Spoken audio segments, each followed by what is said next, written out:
Jesus, let your light penetrate the darkness of our understanding. Empower us to live in the light of the gospel. Amen. Please be seated. Jesus did not begin his ministry alone.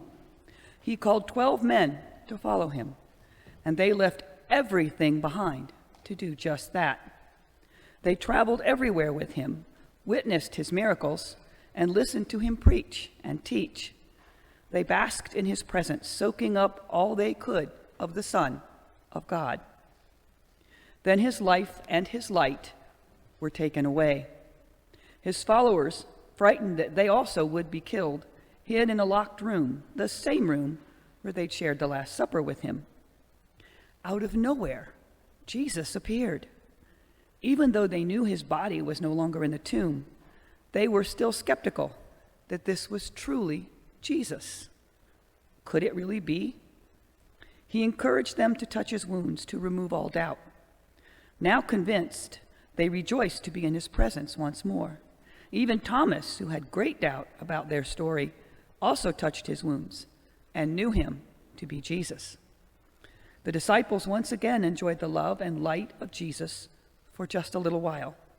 They needed to take in all they could of the Son of God while he was with them in order to complete their journey to become apostles, from students to teachers, so that they could take the story of Jesus throughout the land. They went out among the people to preach, teach, and heal in his name, and to allow those to whom they ministered the opportunity to also soak up the Son of God.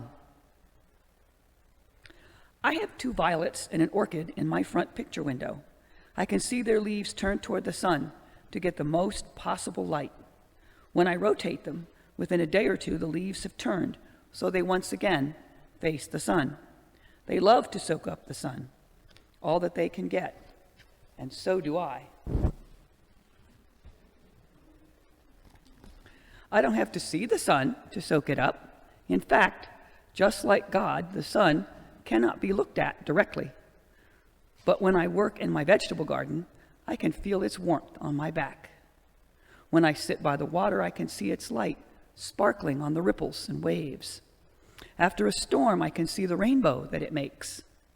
And sometimes, often in fact, too often, I take it for granted. That is, until the dark clouds appear. The plants may love the rain they bring, but I look forward to blue skies and brilliant sunshine. Those raw, cloudy, dark days make my knees ache and my sinuses clog up. But when the sun returns, my joints stop creaking and my head feels better too. Soaking up the S-U-N, sun, truly revives my body. But it's soaking up the S-O-N, sun, that revives my soul. My life would be incomplete without Jesus, the Son of God. I read his words in the Gospels. I read the apostles' witness of him in the epistles. I reach out to him in prayer. And sometimes I am blessed to actually be in his presence, to receive his grace and feel his peace, just as he gave to his disciples. My soul turns, like the leaves of my plants, to soak up as much of the Son of God as it can get. Amen.